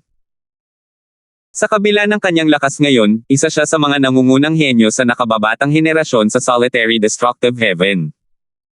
Paano niya matatanggap ang ganitong kahihiyan? Matagumpay na pumukaw ng kaguluhan ang mga salita ni Troy. Ano? Hindi pa siya 700 taong gulang. Tinanggap lang siya ni Heavenly Emperor Berting dahil pinalad siyang matagpuan ang pamana ni Heavenly Emperor Berting sa makamundong kaharian. Dahil sa mga salita ni Troy, maraming tao ang nagsimulang mag-isip na nasobrahan na nila ang pag-estimate sa kakayahan ni Alvin. Bukod pa rito, dahil sa kanyang murang edad, hindi nila inisip na ganoon siya kalakas.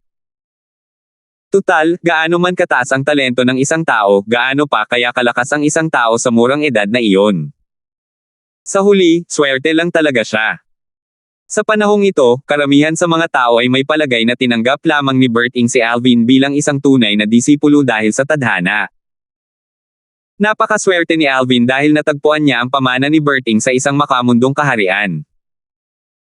Alam ng lahat na hindi iniwan ni Berting ang kanyang pamana sa alinman sa mga Devata realms. Kaya naman wala siyang tunay na disipulo hanggang kamakailan lamang. Dahil dito, nagsimulang minamaliit ng mga tao si Alvin. Marahil, ang tanging exception ay si Sydney. May pakiramdam ako na mayroong higit pa sa nakikita ng mga mata kay Brother Darfield. Pumunta si Sydney sa templo ng titulo upang lumahok sa labanan ng mga henyo ng Devata realms. Walang nakarinig tungkol sa kanya dahil ang kanyang Panginoon ay palaging naglilinang ng mag-isa. Ang kanyang Panginoon ay napakalakas din. Noong nakaraan, bago siya sumama sa kanyang Panginoon, minsan nang natalo ng kanyang Panginoon si Berting. Ilang daang taon na ang nakalilipas, nang kumalat ang balita tungkol sa pagkawala ni Berting sa impyerno ng Ozere, alam ni Sydney na nalungkot ang kanyang Panginoon. Patuloy na bumubulong ang kanyang Panginoon tungkol sa kung paano niya nawala ng isang mahusay na kalaban. Nang lumabas si Berting mula sa impyerno ng Ozere nang walang sugat, dala ang mga chismis na nakamit na niya ang pagiging Diyos, nagmadali ang kanyang Panginoon sa nag-iisang mapangwasak na langit upang bisitahin ang kanyang matandang kaibigan, si Berting. Alam ni Sydney na hindi lamang basta bibisita ang kanyang amo kay Berting. Alam niyang tiyak na hihilingin ng kanyang amo kay Berting na makipaglaban matapos marinig ang mga bulong-bulungan na si Berting ay nagiging Diyos. Nang makita ni Sydney ang kanyang Panginoon na bumabalik na may malungkot na ekspresyon, alam niyang natalo ang kanyang Panginoon kay Berting kahit na walang sinabi ang kanyang Panginoon. Doon niya unti-unti na ring sinasamba si Berting. Sa kanyang alaala, ang kanyang Panginoon ang pinakamalakas na tao sa mundo. Sa lahat ng mga ermitanyong magsasaka, ang kanyang Panginoon ang maituturing na pinakamalakas. Kakaunti lamang ang kayang tapatan ng kanyang Panginoon. Ito ang unang pagkakataon na nakita niyang natalo ang kanyang Panginoon ng kanyang kalaban. Dahil ang kanyang Panginoon ay palaging mahigpit sa kanya, pakiramdam niya ay naalis ang kanyang mga hinaing nang makita niya ang malungkot na ekspresyon ng kanyang Panginoon matapos matalo. Dahil doon, lalo niyang hinangaan si Berting. Hindi ko inaasahan na si Brother Darfield ang magiging tunay na disipulo ni Heavenly Emperor Berting, naisip ni Sydney sa sarili habang tumataas ang kanyang diwa sa pakikipaglaban. Kung matatalo ko ang disipulo ni Heavenly Emperor Berting sa Devata Realms, Battle of the Geniuses, tiyak na matutuwa ang matandang utot na iyon. Tutal, kung hindi niya matatalo si Berting, matutuwa siya kung matatalo ng kanyang disipulo ang disipulo ni Berting. Kung magagawa kong ma-Alvin, maituturing na nalampasan ko na ang aking Panginoon, tama ba? Ang palasyo ng langit ng sinaunang langit ay nakapaghanda ng mahigit 3,000 bahay na gawa sa kahoy, ngunit 1/4 pa lamang ang naroon sa ngayon. Ipinapakita nito na maraming kalahok ang hindi pa dumarating. Kalahating buwan matapos dumating si Alvin sa palasyo ng langit noong sinaunang langit, isang malaking grupo ng mga tao ang dumating din. Ang grupo ay pinangunahan ng isang matandang lalaki na nakaitim. Siya ay may kasamang 2 lalaking nakaitim habang ang iba pang nakasunod sa kanila ay mga masiglang binata at dalaga. Nang itanong ng gwardya sa pasukan ang pagkakakilanlan ng matandang nakaitim, paus niyang sinabi, Temple Master Amugo ng Winthrop Heavens Title Temple. Pagbati, Temple Master Amugo. Yumuko ang mga gwardya mula sa langit na palasyo ng sinaunang langit nang marinig nila ang tugon ng matandang lalaki na nakaitim. Ang Temple Master ng isang Devata realm na may title temple ay hindi nakahihigit sa isang Heavenly Emperor. May mga Temple Master na 8 bituin at 9 na bituin na Diyos ng digmaan sa 9 Serenities Battlefield. Ang grupo mula sa Windprop Heavens Title Temple ay pinangunahan ni Amugo, ang kanilang Temple Master, at ang 2 Vice Temple Master. Ang grupo ng mga batang henyo na kanilang dinala rito ay binubuo ng 13 binata at 3 dalaga. Di nagtagal, may lumabas upang salubungin si Amugo. Ito ay walang iba kundi si Quinten, ang tunay na disipulo ng Emperador ng Langit, na siyang nanguna kina Alvin at sa iba pa patungo sa kanilang mga tuluyan. Temple Master Amugo, pasok po kayo. Bagamat ang palasyo ng langit ng mga henyo ng mga Devata Realm ang punong abala ng labanan ng mga henyo ng mga Devata Realm, ang Emperador ng Langit ng mga Primeval ay bihirang magpakita sa ngayon. Personal lamang niyang tinatanggap ang mga mas malakas kaysa sa kanya o kapantay niya. Bagamat si Amugo ay isang 8-star God of War na mas malakas kaysa sa maraming Emperador ng Langit, hindi siya sapat na makapangyarihan para personal siyang tanggapin ng Emperador ng Langit ng mga Primeval Heaven. Tila hindi nakaramdam ng pagkadismaya si Amugo na hindi siya personal na tinanggap ng Heavenly Emperor ng Primeval Heaven. Mainit siyang ngumiti kay Quinten. Pagbati, Skeleton Dragon Celestial Emperor. Kailangan kitang abalahin para maisama ako at ang aking 2 Vice Temple Master para makipagkita sa iyong Heavenly Emperor pagkatapos na maayos na ang mga bata. Sige. Tumango si Quinten na may bahagyang ngiti sa kanyang mukha. 3,445. Tiningnan ni Quinten ang 16 na kabataang nakatayo sa likuran ni Amugo, ang Temple Master ng Windprop Heavens Title Temple. Pagkatapos, nakangiting nagtanong siya, Temple Master Amugo, lahat ba sila ay kasali sa labanan ng mga henyo ng Devata Realms? Halos lahat, pero hindi lahat, sagot ni Amugo na may bahagyang ngiti, may isa pa tayo, pero mahilig siyang gumala ng mag-isa. Malapit na siyang makarating sa langit ng mga sinaunang langit. Pagdating niya sa palasyo ng langit ng mga sinaunang langit, aabalahin pa kita para matanggap siya, Skeleton Dragon Celestial Emperor. Kumislap ang mga mata ni Quinten. Isa ba siya sa mga kinultiba ng Title Temple? Ngumiti lamang si Amugo nang may pag-aalinlangan at sinabing, paano nangyari iyon? Kung siya ay kinultiba ng Title Temple, sa tingin mo ba ay hahayaan ko siyang gumala ng mag-isa kapag malapit nang magsimula ang labanan ng mga henyo ng Devata Realms? Ipipilit ko sana siyang sumama sa akin noong iginiit niyang umalis ng mag-isa kung siya ay kinultiba ng Title Temple.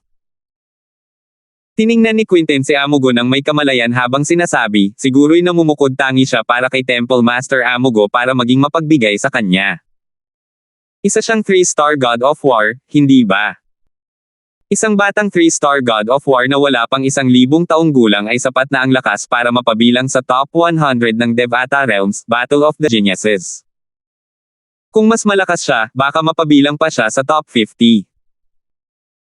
Sa palagay ni Quinten, ang binata ay kailangang maging isang 3-star God of War kahit man lang para mabigyan ng espesyal na pagtrato si Amugo. Ngumiti si Amugo nang may kalabuan at sinabing, Skeleton Dragon Celestial Emperor, sana'y hayaan mong ilihim ko muna ito sa aking sarili. Mapapanood mo ang kanyang pagtatanghal kapag nagsimula na ang labanan ng mga henyo ng Devata Realms. Bahagyang nagulat si Quinten sa reaksyon ni Amugo. Base sa ekspresyon ni Amugo, tila mas malakas ang binata kaysa sa inaasahan niya. Nang makabawi siya sa kanyang katinoan, hindi na siya nagpumilit at sinabi na lamang, maghihintay ako para panoorin ang kanyang pagganap.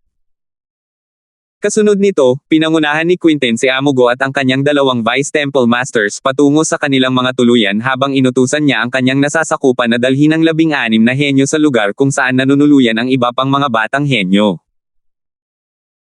Bago umalis ang kanyang nasasakupan, nagpadala siya ng isang voice transmission na humihiling sa kanyang nasasakupan na kausapin ang 16 na batang henyo upang malaman kung makakakuha siya ng anumang impormasyon mula sa kanila. Batay sa reaksyon ni Amugo, tila ang taong iyon ay dapat na isang 4-star God of War kahit papaano. Pagkatapos ng 15 minuto, nakatanggap si Quinten ng tugon mula sa kanyang nasasakupan. Panginoon Quinten, sinubukan ko ng imbestigahan ang mga bata, pero mukhang wala silang masyadong alam. Hindi niya kayang tapatan silang lahat kaya siya ang pinakamalakas sa grupo. Dahil may dalawang 2-star gods of war sa grupo, ang taong iyon ay dapat na isang 3-star god of war.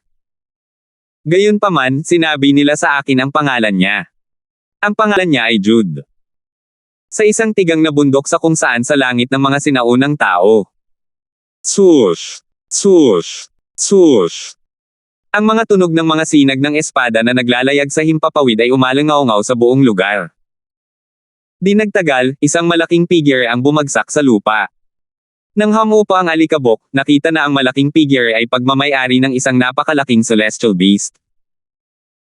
Kasabay nito, isang binata na nakasuot ng mahabang abuhing damit na may espadang nasa kanyang baywang ang lumulutang sa ere. Ang kanyang ekspresyon ay puno ng determinasyon habang nakatitig sa celestial beast na nasa lupa. Maya-maya, mamulong siya sa sarili, panahon na para pumunta ako sa palasyo ng langit ng sinaunang langit. Dapat ay dumating na si Temple Master Amugo. Kung nandito lang si Alvin, makikilala niya ang binata bilang si Jude, ang dating young master ng angkan ng Lin sa Divine Offering Land.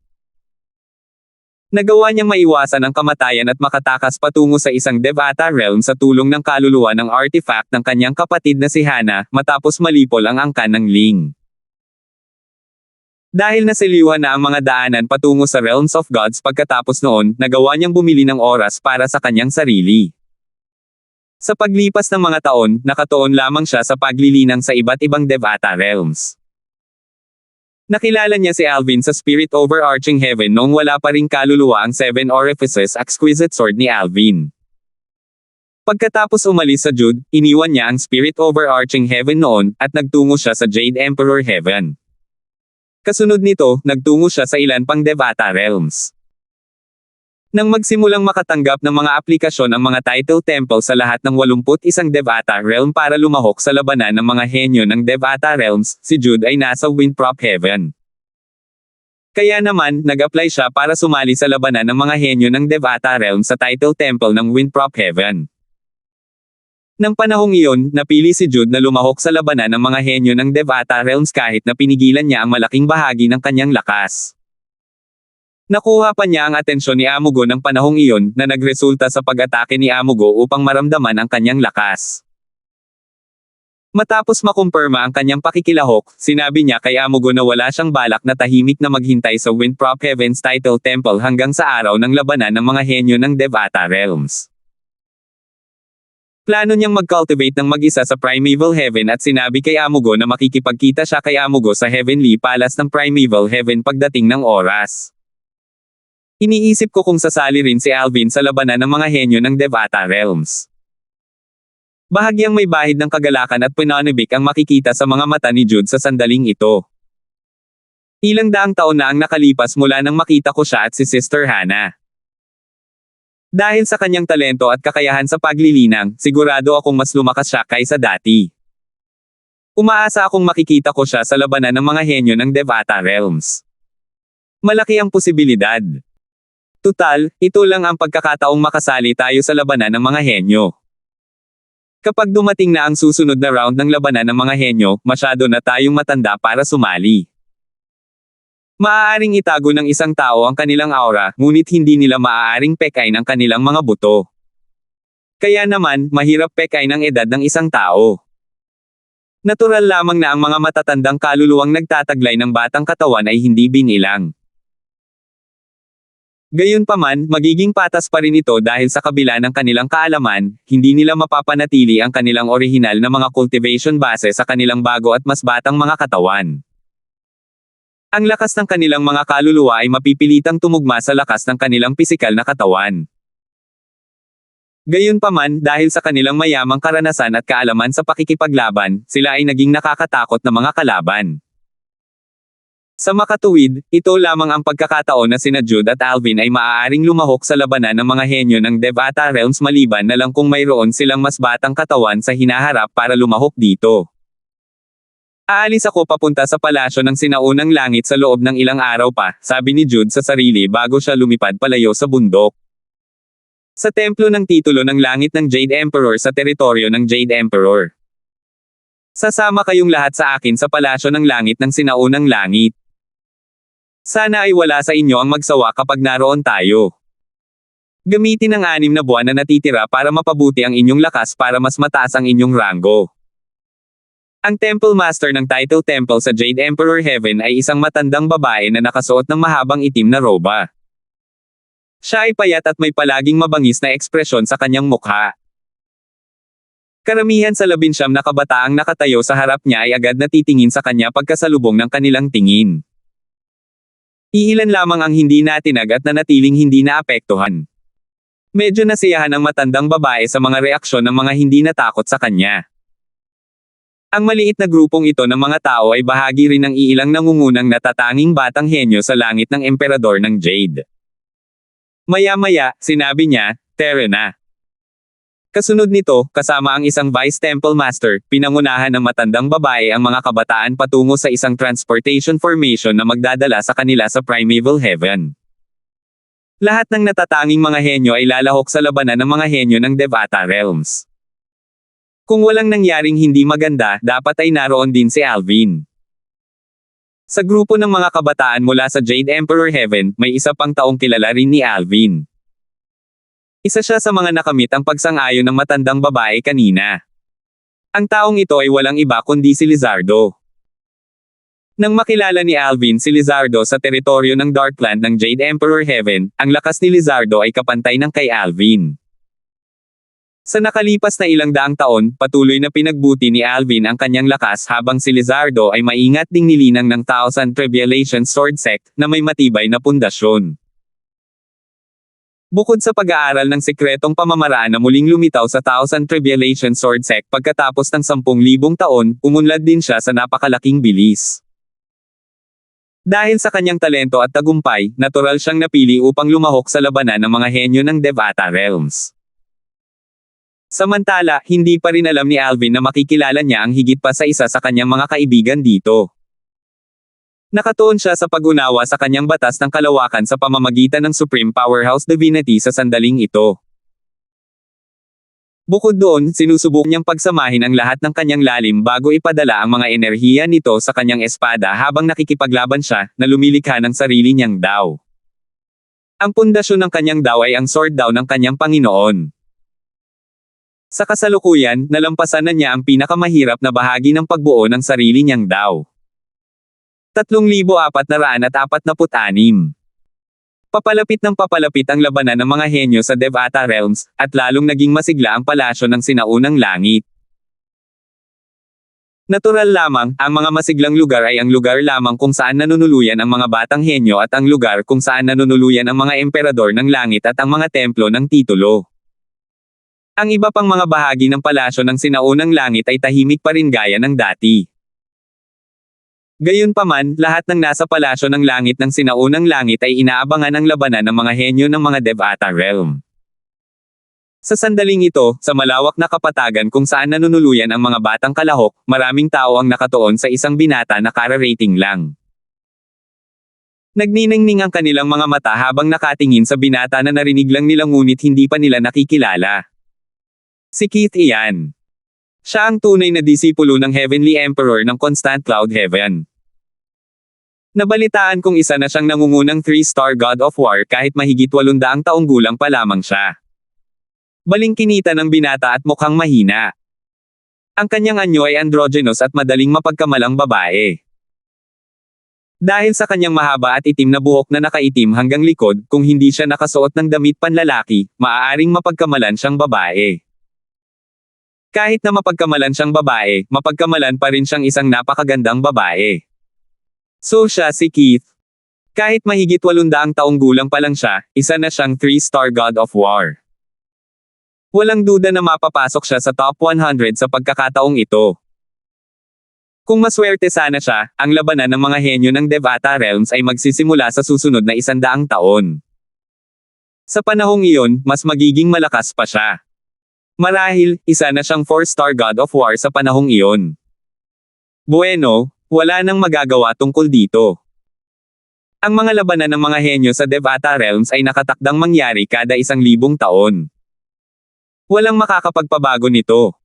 Nang maramdaman ang mga titig ng lahat, magiliw nang umiti si Keith sa karamihan.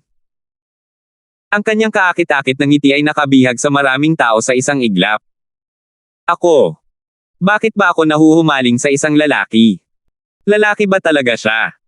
Nawala lamang ang kaguluhan nang pumasok si Keith sa isang bahay na gawa sa kahoy. Hindi nagtagal, may sumigaw, tingnan mo.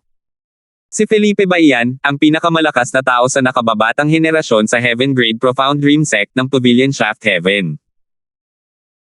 Dahil doon, natuon ang pansin ng lahat sa isang binata na nakaitim na may taglay na pares ng pambihirang mga mata sa kabila ng kanyang katamtamang taas at karaniwang anyo. Si Felipe yan. Napatay niya ang isang nangungunang 3-star God of War ilang dekada na ang nakalilipas, di ba? Napakahirap paniwalaan na wala pa siya sa 1,000 taong gulang.